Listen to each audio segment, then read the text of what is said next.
Alright, yeah, welcome back to some more Magic Arena. So, this week, we're going to be taking a look at a brand new deck. This is Black-White Vampire Tokens. So, I'm not sure whether or not to show you in this one or this one. I think this one.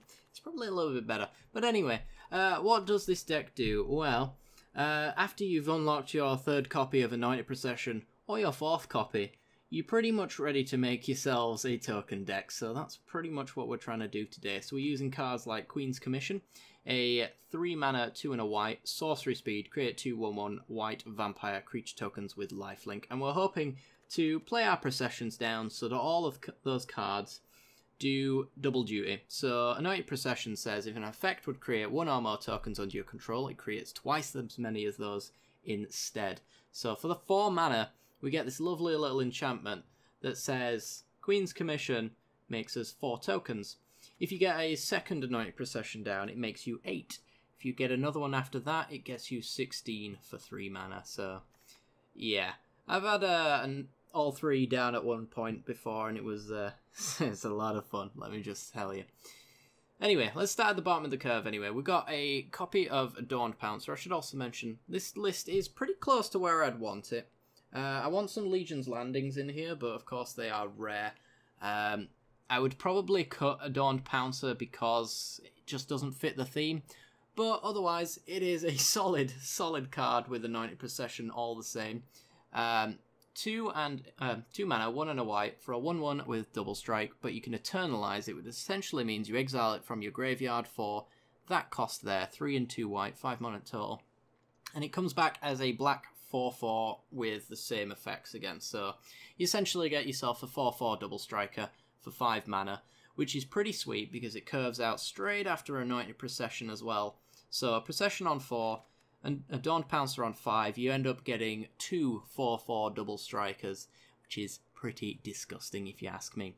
I've also got 4 copies of Anointed Priest as well. If there's one thing this deck does quite well, in addition to making tokens, it's generating a hell of a lot of life as well. The tokens that we make are life linkers, and Anointed Priest also helps out with that, does double duty. Whenever a creature token enters the battlefield in your control, you gain 1 life. And it also has Embalm, so if it goes into your graveyard at any point, you can pay the Embalm cost, which is 3 and a white, to generate a token version of that card, which will trigger itself with Anointed Priest. It doubles up as well, so for 4 mana you get 2 of these guys, which generates you 4 life, and so on and so forth with Processions. We got 4 copies of Martyr of Dusk as well, so for 1 and a white, you get a 2/1. Whenever Martyr of Dusk dies, create a 1/1 white vampire with lifelink. Yet again, doubling them up. If you get a Procession down with Martyr of Dusk, killing it pretty much just replaces it with the same thing. You get, instead of a 2/1, you get 2 1/1s, so it's pretty sweet. Pride of Conquerors is one of our finishers. So for 1 and a white, instant speed, it has Ascend, and Ascend essentially says if you got 10 or more permanents, you get the City's Blessing. Very easy with this deck, since we are generating so many tokens. Each of our cards is usually worth multiple permanents. So Pride of Conquerors says creatures you control get +1/+1 until the end of the turn. But if you have the City's Blessing, those creatures get +2/+2 instead. So our 1/1 tokens become 3/3s if we get City's Blessing. It's easy to think of Pride of Conquerors as that +2/+2 because it's very easy to get to that point, short of your opponent running mono sweepers, which is a thing occasionally. Next, we've got 4 copies of Legion Lieutenant. No vampire deck is complete without them. 1 and a black for a 2/2. Other vampires you control get +1/+1. So, plays very well into the tokens. We don't really generate any other types of tokens except for the Adorned Pouncers Eternalize and the Angel of Sanctions Embalm and the Crested Sunmare Horses. They're all one-offs though. Most of the time you're going to be generating just vampire tokens, so these Legion's Lieutenants do quite a fair amount of value for you there. Pumping up a lot of life-linking tokens is pretty sweet. Got 1 copy of Forsake the Worldly. Because I like my Anointed Processions and people like to remove them, we've got 1 copy of Forsake the Worldly in here as a 2 and a white, instant speed, exile target, artifact or enchantment. So this gets rid of the Ixalan's Bindings, it gets rid of the cast outs.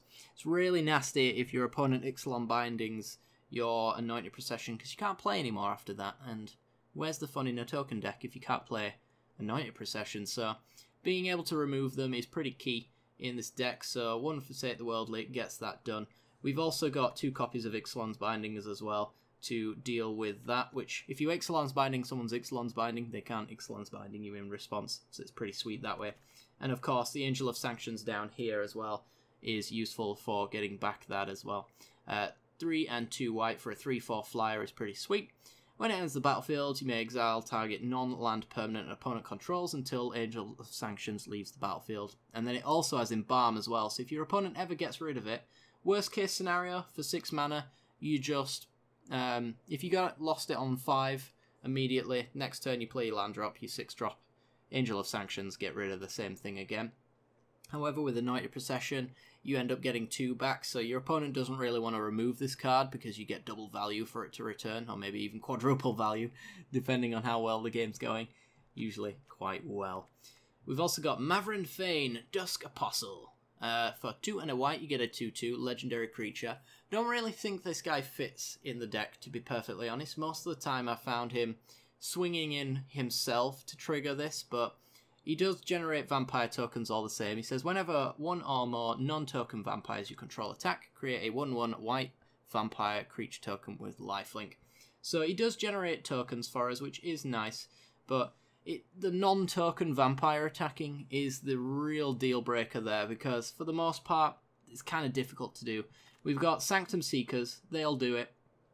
Mavren himself, and the Legion's Lieutenants, and you don't really want to be swinging in with your Lords, and I don't really want to be swinging in with my Seekers, so he probably doesn't see much use in this deck most of all, but he is just kind of a filler card while you get the rest of your rares and things like that.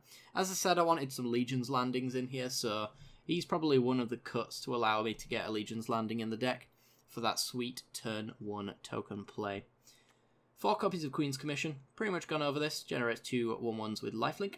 Radiant Destiny is our non-creature vampire lord, pretty much does the same thing as the Legion's Lieutenants, however, it does also have the City's Blessing Ascend mechanic involved in it as well.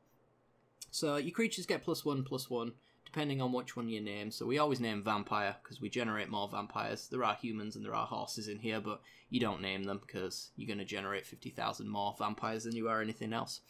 If you do have the City's Blessing, though, you can also give your vampire tokens Vigilance, which allows you to attack in and gain life, and block and gain life. It's super awesome.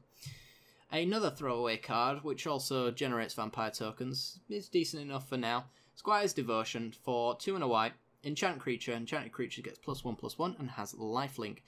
The main key for keeping this in the deck, though, is the fact that it generates a 1/1 with it as well. So Squire's Devotion is going to be a cut eventually, but for now, it pretty much attaches itself to Mavren Fane, so all of our non-token vampires essentially don't have lifelink. You could also attach it to maybe a Crested Sunmare or the horse token as well, so you can gain life with the indestructible horse. It does have its uses, but most of the time the creatures on your board are going to have lifelink anyway, so that top part doesn't really make much use. The bottom part, though, is pretty good, and especially with Anointed Procession on the board, can be quite useful. Ixalan's Binding, Premier Removal, talked about it a little bit. We got 1 copy of Settle the Wreckage as well, for if everything is going horribly wrong. So for 2 and 2 white, instant speed, exile not all attacking creatures target player controls. That player may search his library for that many basic land cards, put them onto the battlefield, tapped, and then shuffle his or her library. So if our opponent goes out for an all-out strike just before we're about to lose, they lose. It's pretty much how that works out. If they're playing around Settle the Wreckage, it's not going to work, but I get people with this card far too often, far more than I should, to be honest. So a lot of people like to swing with absolutely everything when there's nothing on the board and they've got lethal. And that's when Settle the Wreckage is very useful, because you can just completely wrath the board at instant speed. It's wonderful. The basic lands don't really come into play as a negative for you. It does, of course, thin their deck out of lands and ramp them. So in that regard, it is going to help them out a little bit. But usually after a Settle the Wreckage, when your opponent's got no board state and you've got maybe your Procession and you've just followed up with a Queen's Commission, your board state is something they've got to deal with fast, and really having good draws doesn't tend to help them out all that much in the end. Next we got 2 copies of Sanctum Seeker. I'm thinking 3 copies is the sweet spot for this card, but for now 2 is just nice enough. So for 2 and 2 black for a 3/4, we have a Vampire Knight, and whenever a vampire you control attacks, each opponent loses 1 life, and you gain 1 life. So we are a token deck, we are trying to go wide. The wider we go, the better Sanctum Seeker gets. So every single time one of our tokens gets in for an attack, it's dealing its combat damage plus the Sanctum Seeker trigger as well to drain your opponent before combat as well. So if they've got any life-linking creatures to block with, this trigger will kill them before they get to block, which is nice. If you've got enough creature tokens, you could probably do it all in one go. Really good stuff. Next, we've got 3 copies of Call to the Feast. So this is pretty much Queen's Commission 2.0. A little bit stronger, and the reason really you want to splash black in addition to Sanctum Seeker. Call to the Feast says, create 3 1/1 white vampire creature tokens with lifelink. Pretty self-explanatory. Doesn't really do much except for generate lots and lots and lots of vampires, which is exactly what we want to be doing. And I think that's about it, really. We've got the Crested Sunmare. So Crested Sunmare, he's probably... I have not actually managed to put this creature down in a meaningful way. Usually our tokens are doing it just fine, so this is kind of a win more card in my eyes. Yet again, surprisingly, it's probably a cut eventually, but there are far worse things to cut right now. So Crested Sunmare, for now, has found his home in this token strategy. So for 3 and 2 white, you get a 5/5. It says all other horses have indestructible. Well, we're not a horse tribal deck. However, the beginning of each end step specifically, so if we block and gain life, this will trigger as well. If you gained life this turn, create a 5/5 white horse creature token. And as long as Sunmare is on the field, that horse will have indestructible. And if we have Anointed Processions, he generates double the tokens. So he does a hell of a lot of stuff, but honestly, generating the amount of tokens that we do, if it's going well for us, we don't really need this Sunmare, to be honest. If we're generating tokens, we're already generating far too many for our opponent to keep up with, for the most part. That's essentially the deck. Onto the mana base. It's a little bit all over the place. I want essentially 4 copies of Concealed Courtyard, but they are from Kaladesh or Aether Revolt, one of those.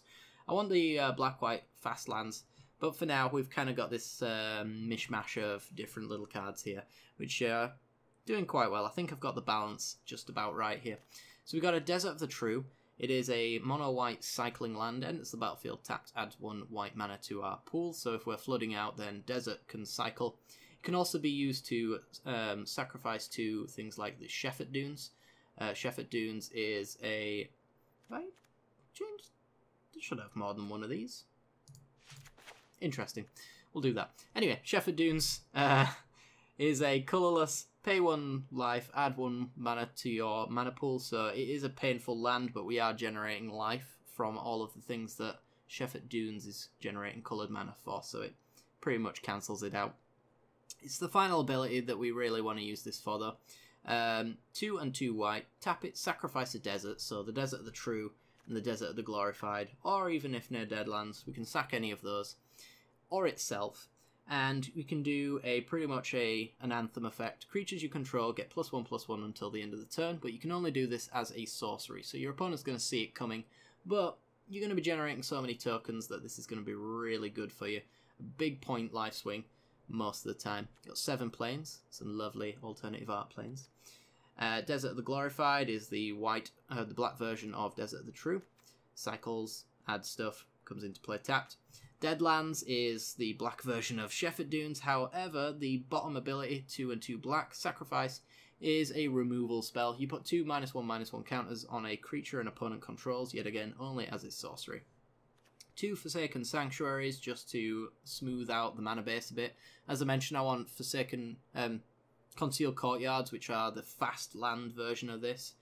So they're Bejewel lands that come into play untapped. Unfortunately, they're not in Magic Arena at the moment, so we have to do with this. This has been smoothing out our lands a little bit, so for now they're doing just fine.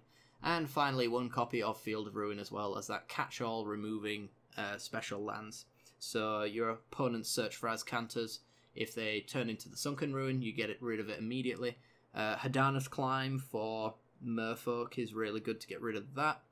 Treasure Cove occasionally.